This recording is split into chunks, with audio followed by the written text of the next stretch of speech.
closeout game for the Phoenix Suns on top of the San Antonio Spurs. 50-47 here at halftime on this Mother's Day. I'm with the mother of all analysts, Doug Collins. That was a compliment, by the way. Hey, Phoenix, some concerns that they've got, even though they've got a lead, and they're only shooting, what, 41% from the field in the first half. Yeah, they're 5 of 16 from three, shooting under 41%. They're winning, but I talked to Grant Hill. He said Alvin Gentry was not happy. They're defending the paint, 32 points in the paint. They got to do a better job of that, and so look for them to try to get off to a better start. Kevin, they have not started well the last 3 games. Let's see how they start the third quarter. Tony Parker got inside the lane on him early in this game, too.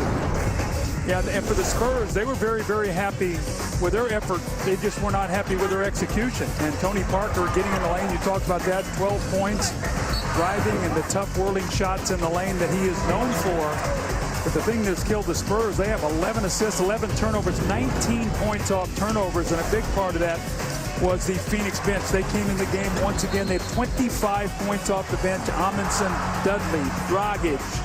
You know, the hustle of all these guys and their energy. Barbosa, the tip in by Dudley. You heard Charles Barkley talking at halftime. You know, with your bench, you want them to bring energy and play hard. But also, the Phoenix bench is playing well. Taking a look at the game summary presented by Budweiser. You see the respective shooting. +9 points, Phoenix from above the arc. You can see the points in the paint and the advantage there. Let's go over to Marty. Kevin talked to Greg Popovich, and he said, I'm about as frustrated as I have ever been. He said, we're winning pretty much every category. Rebounding, we're playing terrific pick-and-roll defense. He said, but if we do not stop turning the ball over and letting them get points, that is what absolutely is killing us, and it's really frustrating to me. So he's very happy with what they did defensively, very upset with what they did on the other end. Tony Parker told me, I'm surviving. That's about all I can tell you right now, my man. I'm surviving out there, Kevin.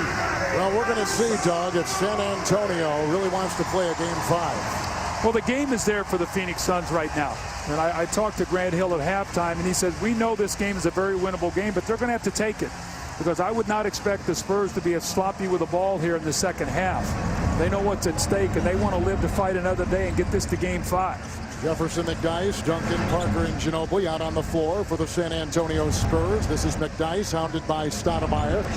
Ginobili in the paint, working on Richardson, picked up by Fry, who starts in place of Collins at the center to start the second half. Grant Hill was terrific on that whole defensive possession there. At the end of that play, ends up getting a shot block from behind. And the misses. Yeah, but he's starting here in this third quarter. I think that Alvin Gentry would like his offense on the floor to help this team get off to a better start, and he can guard Tim Duncan. We've seen that. It forces Duncan to get involved in all the pick and rolls. So Alvin Gentry making a little adjustment here. We've seen Greg Popovich in the first 2 games start Tony Parker in the third quarter. Now we see Channing Frye, and I think that's to get better offense on the floor right now. With Richardson, Nash. Frye has also joined Stoudemire and Grant Hill. A minute into this third quarter. Duncan picked up by Fry. Will they hedge? Nope. Rebound by Richardson. Phoenix Suns have the best record in the Western Conference since late January, 35-9. They played like it. Those numbers right there in the second quarter. These 2010 players. And also they had a 31-point quarter in the Suns in those games that they've won in the playoffs. They've had 31-point quarters 10 different times. In the games they have lost, the 2 losses, they have not gotten a 31-point quarter or a 30-point quarter. So let's see if that bears itself out here tonight. I think Amari Stoudemire got a technical after this play when he got upset with Bob Delaney. I think he felt like he was fouled a couple times on that play. Stoudemire's had some pretty serious eye surgeries as McDyess picks up his first personal foul for the San Antonio Spurs. And those are special glasses he wears. Doug will have to wear them the rest of his career to protect that eyesight. He's got a torn iris, detached retina, both having to be corrected by surgery. We know about the microfracture on his knees. Those glasses will be a part of his equipment for every game. But if you ask the average NBA fan who's had the best record in the Western Conference since January, I'm sure most would say the Lakers, but it's been this Phoenix team. Yeah, it all started really the game that we had in the game versus Dallas in Phoenix right before the All-Star break. Amari did not play in that fourth quarter. The Suns down 6. Alvin went to his bench. They played great. They won the game. Things started turning. And then it got past the trade deadline. Amari was not traded. The team settled down, and Alvin Gentry has to be very happy. They have not had consecutive losses in that stretch, too, which means San Antonio is going to have to beat this team 4 straight times, and they haven't had consecutive losses. January, right to go inside as Duncan finds Ginobili. And Tim. Rebound by Stoudemire. Duncan fighting in. Stoudemire, rebound number 5. He goes inside. He's held by McDyess, who picks up the San Antonio foul number 2. But you can see all the problems that Channing Frye causes out there when he sets all the screens, and Tim Duncan has to try to help and then get back to Frye. That time, Frye fakes the jump shot, drives to the basket, get to the free throw line. So that matchup was a nightmare for the San Antonio Spurs. So here is Channing Frye, who was raised and played high school ball in Phoenix. Log on to NBA.com now for the most extensive playoff coverage and in-depth highlights of tonight's Suns-Spurs matchup, as well as up-to-date scores, stats, and schedules from the playoffs. All at NBA.com. The Suns have led by as many as 6, and the Spurs have led by as many as 9. 13 points for Stoudemire leading Phoenix. 12 by Parker leading the San Antonio Spurs. Here's Ginobili picked up by Hill. Lasering it inside for Duncan Frye to foul. A great pass by Ginobili. Just fired that ball down the lane line. A good catch by Tim Duncan. Watch as he sets the screen and then just turns. Like Channing Frye had a part of his right arm there on the way up. And now this is going to be critical. Duncan needs to step to the line and make these free throws.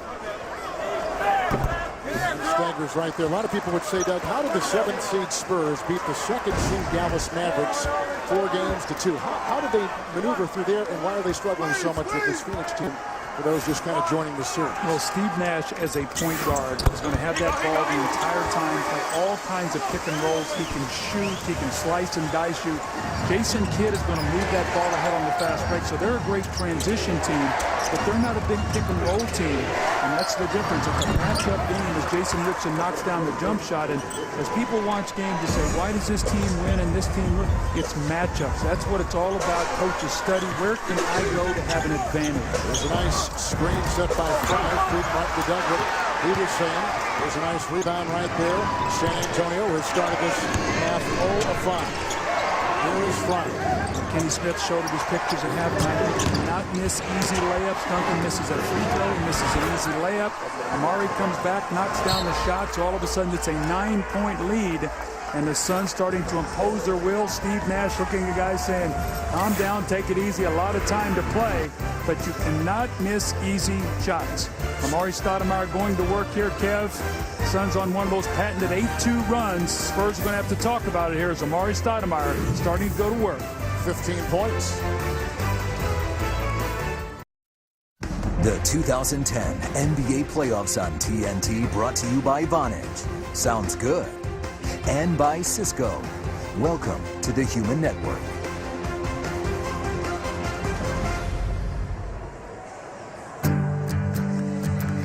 The San Antonio Spurs are involved in their community like their George Hill. Recently, the Spurs guard hosted a special NBA Fit Clinic where he spent time one-on-one with young athletes working on basketball skills and sharing the importance of exercise and a healthy, balanced diet.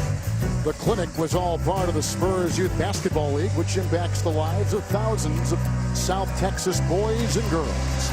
The NBA, where caring happens, especially in San Antonio. Good-looking young kid who the last 6 weeks of the season was playing about as well as anybody on this San Antonio team.